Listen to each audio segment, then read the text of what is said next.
다큐멘터리 방송인 미국의 히스토리 채널이 있습니다. 아마 아실 거예요.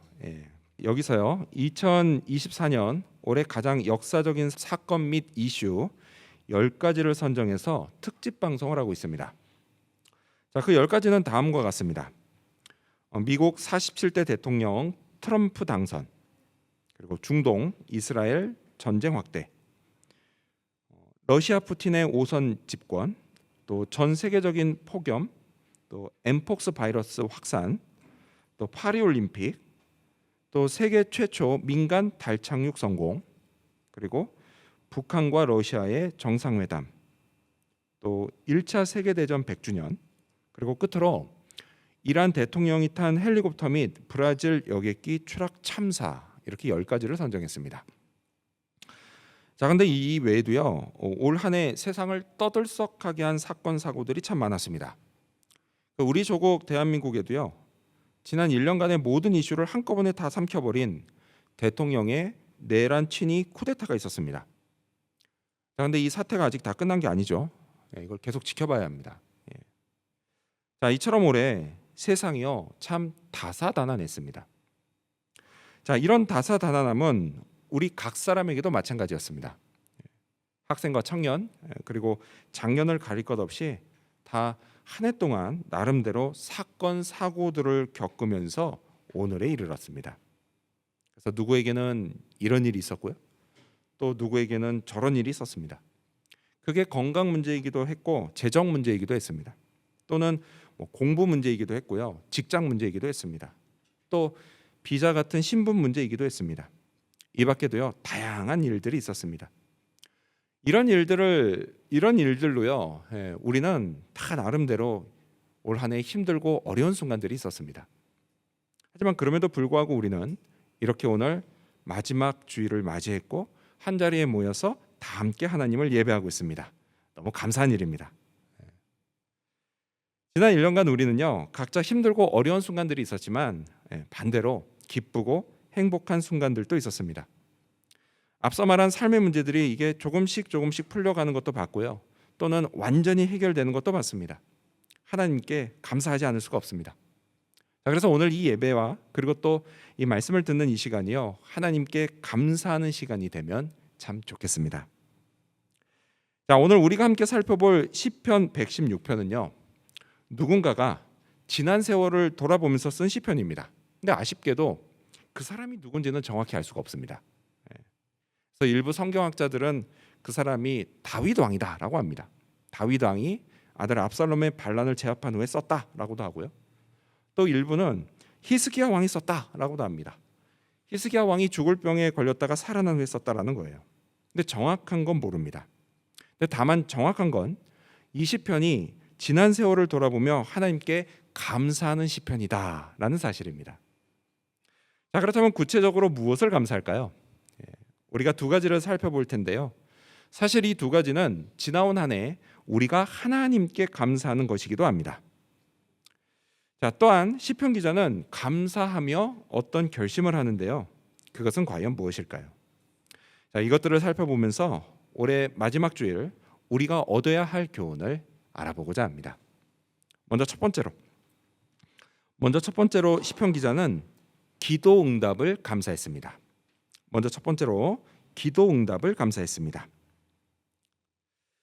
지나온 세월 하나님은 시편 기자의 기도를 계속 응답해 오셨습니다. 그는 그걸 감사했습니다. 근데 여러분, 하나님은요 우리에게도 마찬가지세요. 지나온 한 해 동안 우리에게도 하나님이 기도 응답을 참 많이 하셨습니다. 우리도요 이걸 감사해야 합니다. 자, 우리 성경 읽어볼까요? 여러분 가져오신 성경 보면서 1절을 읽겠습니다. 시작. 여호와께서 내 음성과 내 간구를 들으심으로 내가 그를 사랑하는도다. 아멘. 자, 여기를 보면요 마치 하나님이 자기의 기도, 그 기도에 응답해 주셨기 때문에 하나님을 사랑하는 것처럼 생각할 수 있습니다. 하지만요 이 말은 그런 뜻이 아니에요. 이거는요 응답 여부와 상관없이 내가 기도하는 소리를 하나님이 들으시기 때문에 하나님을 사랑한다라는 말입니다. 자, 이렇게요 기도하는 것과 하나님을 사랑하는 건 매우 밀접한 관련이 있습니다. 많은 분들이요 하나님의 사랑을 경험하고 싶어 합니다. 그럴 때 좋은 방법은 하나님께 기도하는 겁니다. 하나님과 대화하는 거예요. 그러다 보면 자연스럽게 하나님을 사랑하게 됩니다. 남녀 관계도 그렇죠. 남녀 관계도 썸 타는 관계를 지나서요, 사귀기 시작하면 두 사람이 대화를 참 많이 합니다. 낮에 만나서 하는 거 그것도 모자라서요, 헤어지고 각각 집에 가서는 밤에도 그냥 밤새 전화기를 붙잡고 또 계속 말합니다. 그러면 더 사랑하게 돼요. 한 20년도 훨씬 더 된 얘기입니다. 저하고 제 아내가 막 사귀기 시작했을 때 대화를 참 많이 했습니다. 그래서 낮에 만나서도 하고, 밤에 이제 각각 기숙사 살았거든요. 남학생 기숙사, 여학생 기숙사, 각각 기숙사 방에 가서도요, 방에 설치된 인터폰을 붙잡고 또 계속 말했습니다. 한 번은요, 그렇게 밤늦게 전화하다가 저도 모르게 입에서 수비해 수비 이런 말이 나왔습니다. 못 들으셨어요? 수비해 수비 이런 말이 나온 거예요. 그새 축구하는 꿈을 꾼 거예요. 너무 피곤해서. 그러자 수화기 너머로 끊어라는 말이 들려왔습니다. 이렇게요, 꿈까지 꿀 정도로 대화를 정말 많이 했습니다. 그만큼 더 사랑하게 됐습니다. 근데 기도가 그래요. 기도가 하면 할수록 하나님을 더 사랑하게 됩니다. 사랑을 더 느끼게 돼요. 동시에요, 기도 응답도 더 많이 받게 됩니다. 여러분, 지나온 한 해를 한번 생각해 보세요. 우리도요, 그렇게 기도하면서 하나님을 더 사랑하게 됐습니다. 하나님의 사랑도 많이 경험했어요. 응답도 많이 받았습니다. 물론 여러분 중에는요, 기도를 어렵다고 생각해서 기도하는 걸 부담스러워 하시는 분이 있을 겁니다. 하지만 여러분, 너무 어렵게 생각하지 마십시오. 여러분, 기도는요, 기본적으로 하나님께 말하는 겁니다. 입으로 소리내서 말할 수도 있고요, 아니면 마음으로 조용히 말할 수도 있습니다. 하나님께 말하는 거예요. 그러면 하나님이 그 기도를 들으십니다. 들으세요. 자, 그렇게 말하면서 또한 하나님이 내게 하시는 말씀을 듣는 거예요. 듣는 거예요. 근데 그 말씀이요, 꼭 귀로 들리는 건 아닙니다. 근데 사실 이렇게 귀로 들리는 건요, 평생 뭐 한두 번 있을까 말까 그런 일이에요. 대개는 어떻게 들려요? 마음으로 들어요. 마음으로. 또는 어떻게 듣죠? 내가 처해 있는 상황, 그 상황이 바뀌는 걸 보면서 듣기도 하고요, 결정적으로는 성경에 기록된 말씀을 통해서 듣습니다. 자, 이런 식으로요, 기도를 꾸준히 하다 보면 자연스럽게 하나님을 사랑하게 됩니다. 하나님의 사랑을 경험하게 돼요. 응답도 많이 받게 됩니다. 시편 기자 역시 마찬가지였어요. 그는 기도하니까 하나님을 사랑하게 됐습니다. 동시에 하나님을 사랑하니까 더 기도하게 됐어요. 이를 통해서 많은 응답을 받았고 그것을 감사했습니다. 자, 기도 응답 중에는 이런 게 있었습니다. 우리 3절과 4절 말씀을 읽겠습니다. 시작. 사망의 줄이 나를 두르고 스올의 고통이 내게 이르므로 내가 환난과 슬픔을 만났을 때에 내가 여호와의 이름으로 기도하기를 여호와여 주께 구하오니 내 영혼을 건지소서 하였도다. 아멘. 과거에 그는요, 참 힘들고 어려운 때가 있었습니다. 그래서 마치 여기 나온 것처럼 사망의 줄이 자기를 두르고, 스올, 여러분 스올이 뭐죠? 쉽게 말해서 지옥이에요. 지옥. 구약은 스올이라면 이거 지옥이다 이렇게 생각하시면 됩니다. 지옥의 고통이 닥친 것 같은 그런 때가 있었습니다. 환난과 슬픔을 만난 때가 있었어요. 근데 여러분, 우리도요, 살다 보면 가끔 이런 때를 만납니다. 올해도 그런 때가 있지 않았습니까? 학생들은 학생들대로, 또 뭐 청년들은 청년들대로, 장년들은 장년들대로 공부하고 일하고 뭐 살림 꾸리고 가정을 지키면서 마치 환난같이 힘든 일을 겪고 슬펐던 적이 있지 않으십니까? 잠깐 옆 사람 얼굴을 볼까요? 아니, 옆 사람은 보지 맙시다. 옆 사람은 되게 가족이니까. 앞뒤 사람을 봅시다. 앞뒤 사람 한번 얼굴을 보세요. 아무 문제 없어 보이죠? 그렇죠? 아무 문제 없어 보이죠? 실은 그렇지가 않아요, 여러분. 여러분, 말만 안 할 뿐이죠. 내가 사는 게 힘든 것처럼요, 저 사람도 나름대로 사는 게 참 힘듭니다. 힘들어요. 근데 여러분, 시편 기자도 마찬가지였어요. 환난을 겪고 슬픔을 당해서 죽을 만큼 힘든 때가 있었습니다. 바로 그때 그는 하나님께 자기를 좀 구해달라고 기도했습니다. 살려달라고 기도했어요. 근데 그 기도를 어떻게 했다고 하죠? 4절 한번 보세요. 그 기도를 어떻게 했다고 하죠? 내 영혼을 건져달라고 기도했다라고 합니다. 그렇습니다, 여러분. 내가 처한 상황이 참 힘들고 어려울 때는요, 그런 상황을 놓고 기도하는 것도 필요해요. 그것도 필요하지만 동시에 내 영혼을 구해달라고 또 지켜달라고 기도하는 것도 참 중요합니다. 왜냐? 여러분, 내가 질문을 한 가지 여러분께 해볼게요. 여러분, 기도하면 상황이 바뀔까요? 안 바뀔까요? 내가 어떤 힘든 상황이 있어요. 그래서 내가 하나님한테 기도해요. 하나님 건져달라고, 구해달라고. 그럼 여러분, 이렇게 내가 기도하면 상황이 바뀔까요? 안 바뀔까요? 여러분 알아서 대답하세요. 출제자의 얼굴을 보면서 의도를 파악하지 마시고. 네, 맞아요. 바뀔 수도 있고 안 바뀔 수도 있어요. 그렇죠? 이게 상황이 바뀔지 여부는 분명하지가 않아요. 하지만 여러분, 분명한 게 있습니다. 뭐냐? 분명한 건 기도하면 기도하는 우리의 마음이 바뀐다라는 겁니다. 우리의 슬픈 마음이 바뀌어요. 비관적인 마음도 바뀝니다. 또 미워하는 마음도 바뀝니다. 그리고요, 기도하면 내가 지금 비록 힘들고 어려운 상황 속에 있기는 하지만 동시에 변함없이 내가 하나님의 사랑 안에 있다는 것도 깨닫게 됩니다. 하나님의 사랑을 느끼게 돼요. 그러면요, 내 영혼이 안전함을 느낍니다. 흔들렸던 믿음이 다시 제자리를 찾아요. 그렇게 힘든 상황을 잘 참고 견디다 보면요, 때가 됐을 때 하나님이 상황을 바꾸시는 걸 경험하게 됩니다. 막혀있던 것이 뚫리고요, 엉켜있던 것이 풀리는 걸 보게 돼요. 하나님이 나를 위해서 일하시는 걸 보게 됩니다. 하나님의 힘으로 살아가게 돼요. 여러분, 그게 형통한 인생이고 그게 승리하는 인생입니다. 저는요, 지난 한 해 우리 교인들에게 이런 일이 일어나는 걸 자주 경험했습니다. 주로 수요 중보 기도를 통해서 경험했어요. 하나님이요, 기도 응답을 많이 하셨습니다. 근데 그 중에요, 어떤 응답은 시간이 좀 많이 걸렸습니다. 이렇게 시간이 좀 많이 걸리면요, 기다리는 게 마냥 쉬운 일이 아니에요. 그래도요, 잘 참고 기다리면 분명 응답을 받습니다. 때로는요, 내 기대보다 훨씬 더 좋은 걸로 응답을 받습니다. 여러분, 우리 주 예수님이요, 응답을 약속하셨어요. 우리 스크린 보시면서 같이 읽어볼까요? 요한복음 16장 24절입니다. 시작. 지금까지는 너희가 내 이름으로 아무것도 구하지 아니하였으나 구하라, 그리하면 받으리니 너희 기쁨이 충만하리라. 아멘. 이 약속을 믿으시기 바랍니다. 예수님의 이름으로 구하고 기도하시기 바랍니다. 내년에도요, 우리가 계속 더 기도하기 바랍니다. 더 많은 분들이 함께 기도하기를 바랍니다. 기도하는 게 여전히 주저되는 분은요, 이걸 꼭 기억하십시오.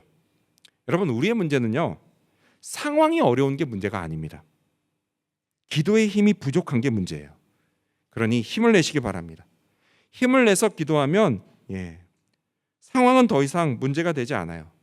그러니 주저하지 말고 일단 기도를 시작하시기 바랍니다. 그러면 성령이 여러분의 기도를 도우십니다. 하나님이 여러분의 기도에 응답하십니다. 이 사실을 믿으시기 바랍니다. 이러한 믿음으로 기도하고 받는 응답, 그 응답을 또한 하나님께 감사드리는 저와 여러분이 되시기를 축원합니다. 두 번째로, 시편 기자는 무엇을 감사했을까요? 두 번째로, 받은 은혜를 감사했습니다.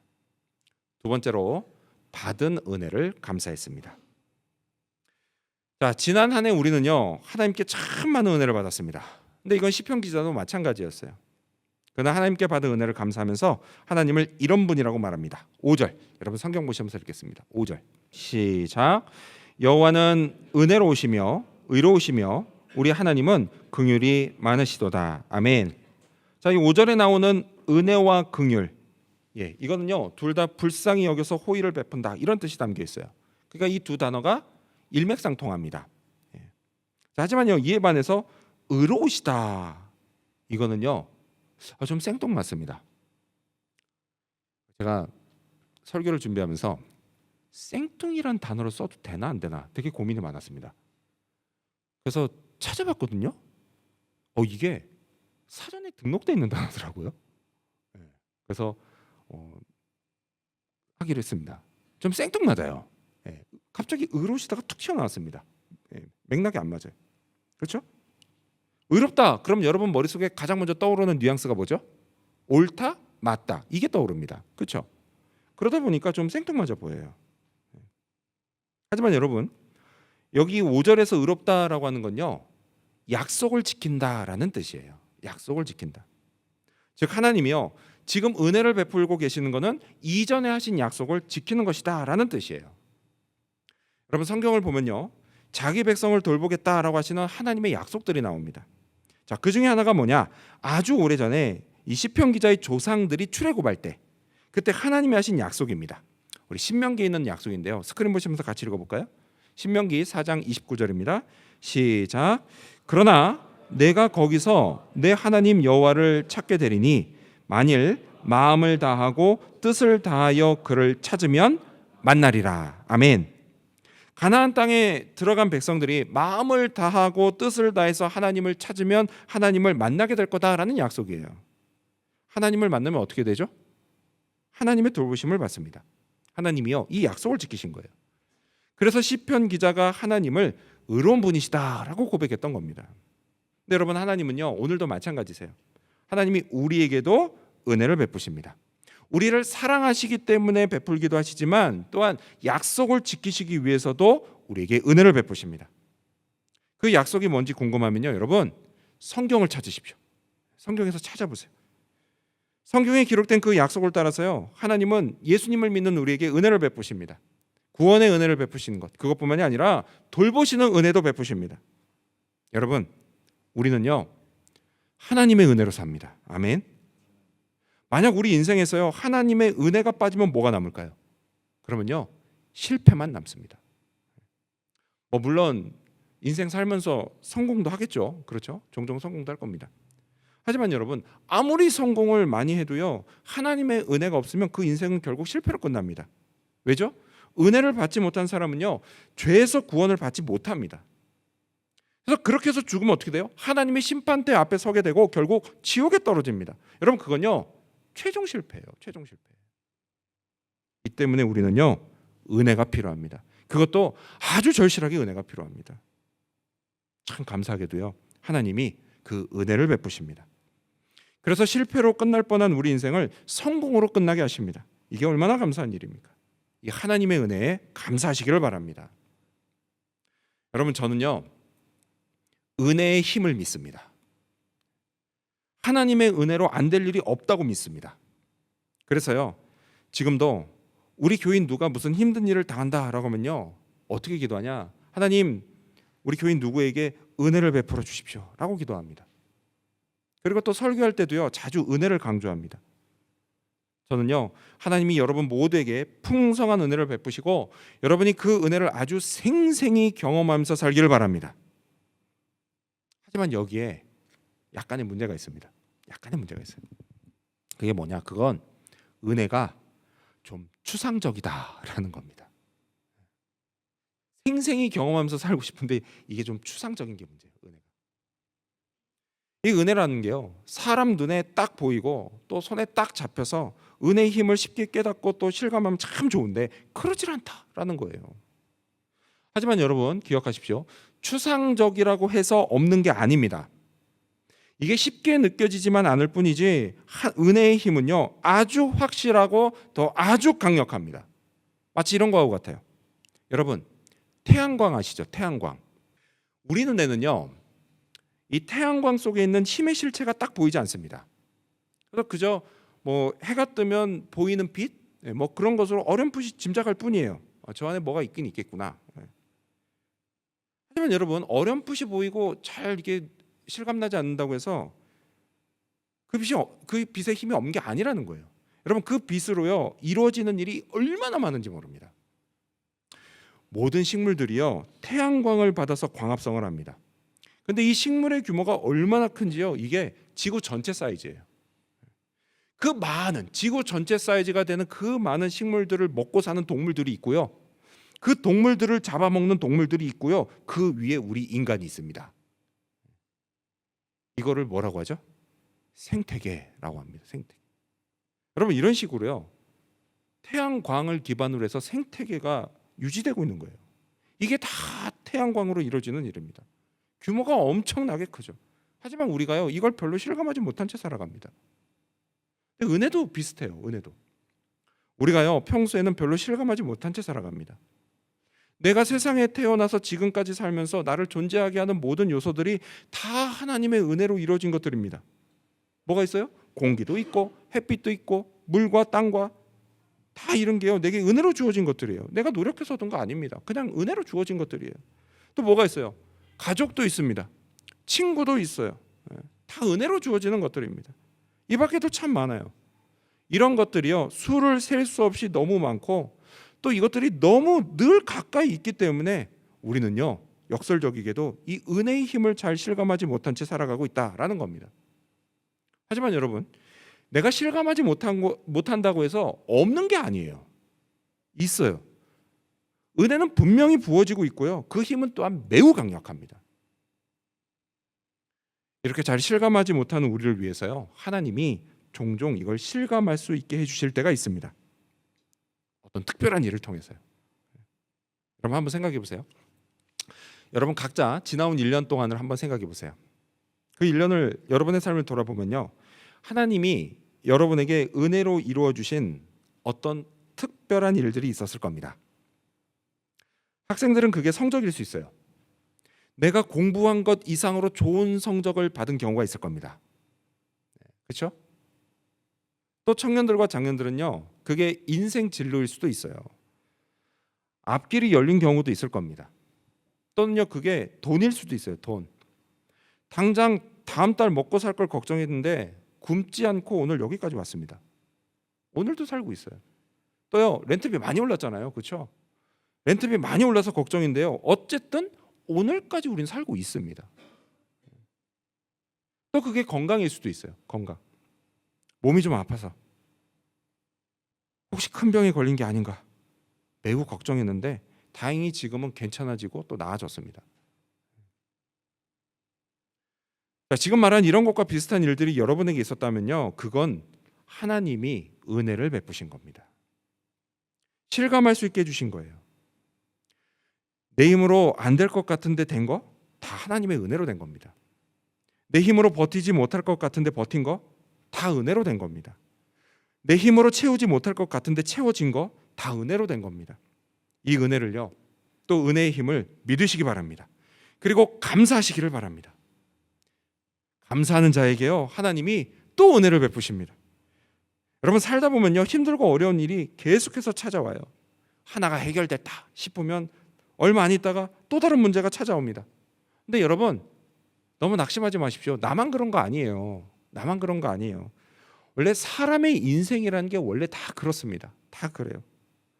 하나 해결됐다 싶으면 또 다른 문제가 옵니다. 시련이라고 하는 게 끝나질 않습니다. 천국에 들어갈 때까지 시련이라는 건 계속됩니다. 힘들고 어려운 일은요, 계속해서 반복됩니다.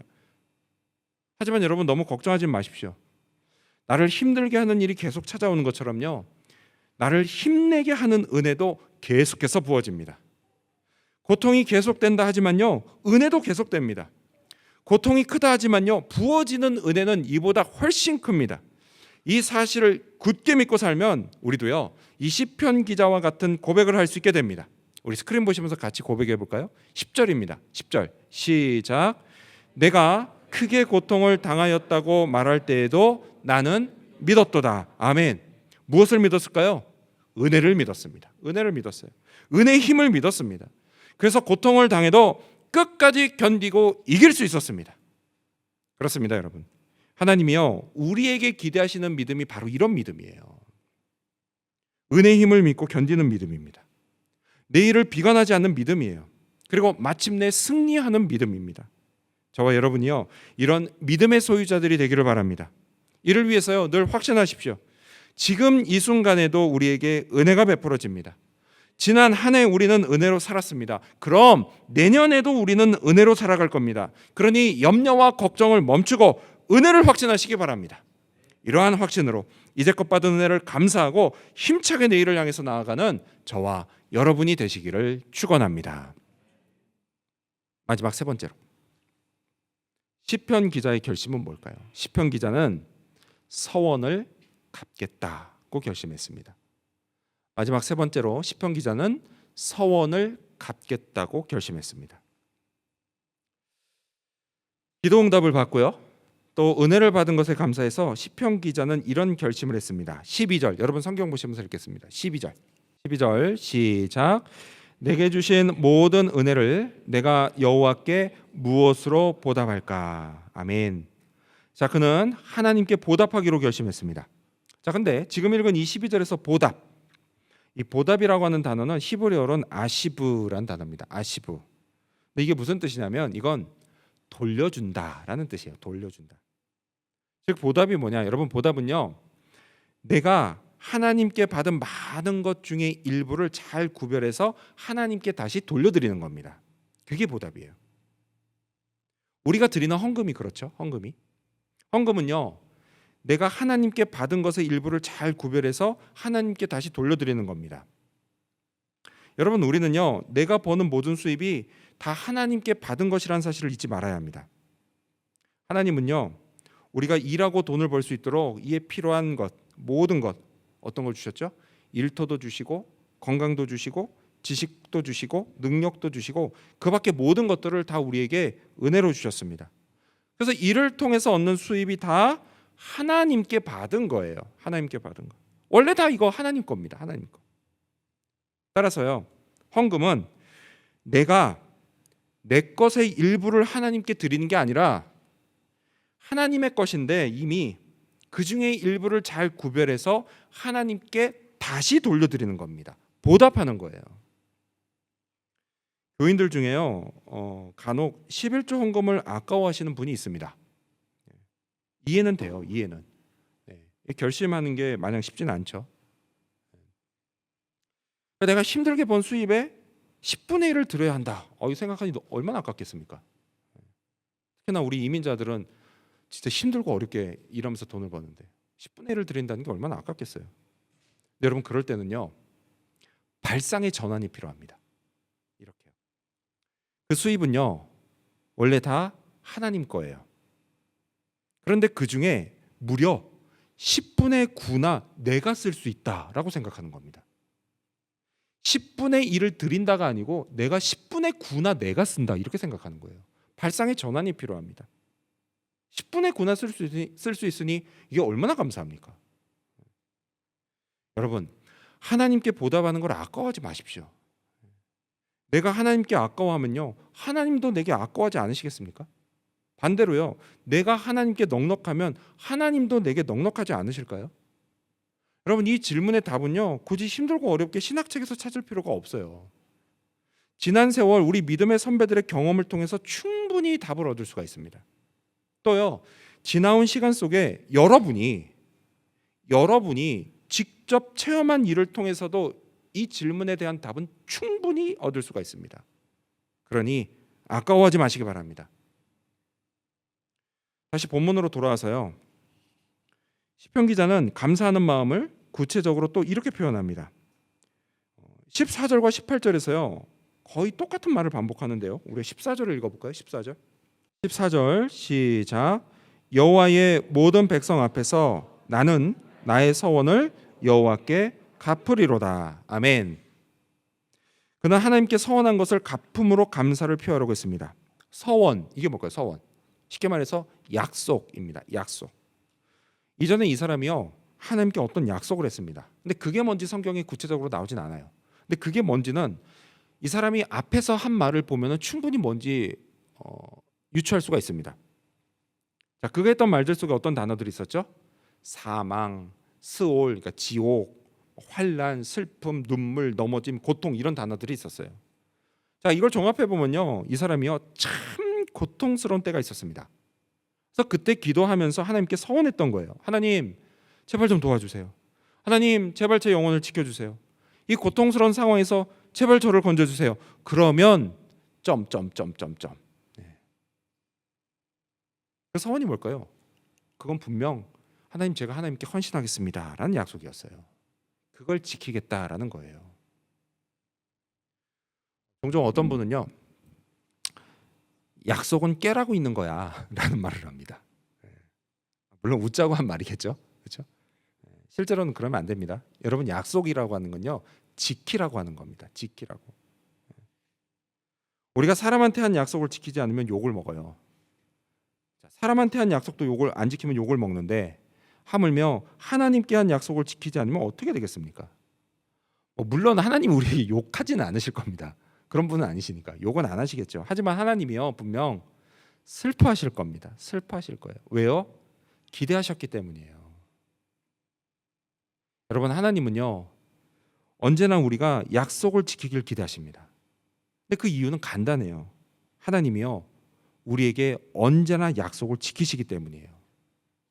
그럼 우리도 지켜야 합니다. 그게 하나님을 기쁘시게 해드리는 길이에요. 다시 우리가 읽었던 14절로 돌아와서요. 시편 기자는 하나님께 한 약속을 모든 백성 앞에서 지키겠다라고 말합니다. 공개적으로 하겠다라고 말해요. 근데 그렇다고 해서 여러분 이 말을 오해하지 마십시오. 이거는요 남들 보는 데서 자랑하겠다 이런 뜻이 아니에요. 이런 뜻이 아니라 이거는 남들 앞에서 확실히 지키겠다라는 이야기예요. 한다고 해놓고서 남들이 안 보니까 슬그머니 안 하는 게 아니라 남들 보는 데서 확실히 이행하겠다라는 뜻이에요. 여러분, 우리도 마찬가지여야 합니다. 물론 서원을 다 공개적으로 할 필요는 없습니다. 그랬다가는요 자칫 진짜 이게 자랑이 될 수가 있어요. 그래서 다 공개적으로 할 필요는 없습니다. 자, 관건은 뭐냐? 관건은 하나님께 한 약속은 지키려고 해야 한다라는 거예요. 물론 인간의 연약함으로 인해서요 완전히 다 지키지는 못할 수 있습니다. 그렇게 다 지키지는 못한다 할지라도 어쨌든 지키려고 노력은 해야 한다라는 겁니다. 이를 위해서요 서원을 공개적으로 하고 또 공개적으로 지키는 건 좋은 방법입니다. 좋은 예로요 교회에서는 침례식, 세례식이 있습니다. 침례식은요 세례식은 교인들이 다 보는 앞에서 공개적으로 합니다. 그래서 그때 하는 신앙 고백이 하나님께 하는 약속이에요.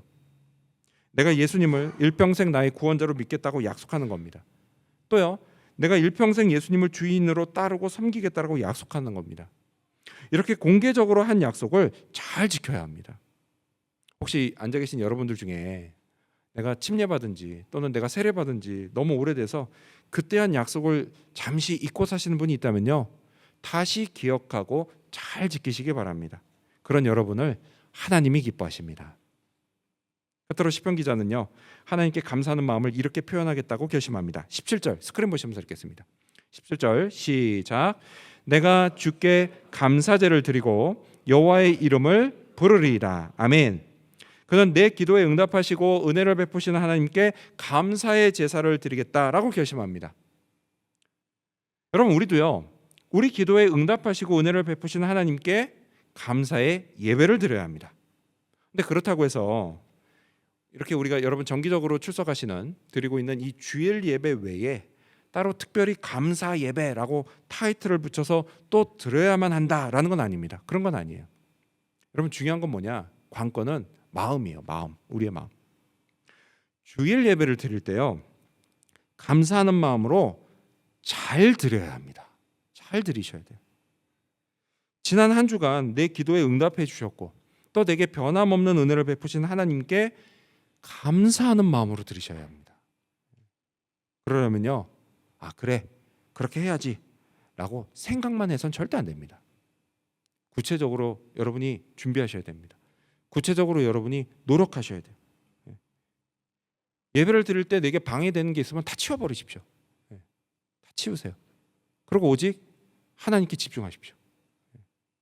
예배를 시작하는 첫 순서부터 마치는 그 순서까지 잘 집중해서 드리려고 여러분 노력하셔야 됩니다. 애쓰셔야 돼요. 그냥 생각으로 되지 않습니다. 인간에게는 원래 기본적으로 집중력에 한계가 있어요. 그렇기 때문에 여러분 애쓰셔야 돼요. 애쓰셔야 돼요. 이렇게 애쓰는 여러분의 마음을요 하나님이 알아주십니다. 그리고 축복하십니다. 여러분 이 사실을 믿으시기 바랍니다. 잊지 마십시오. 여러분 언제나 하나님이 우리의 기도를 들으십니다. 신실하게 응답하시는 하나님께 감사하시기를 바랍니다. 또한 하나님이 언제나 우리에게 은혜를 베푸십니다. 이 사랑도 감사하시기를 바랍니다.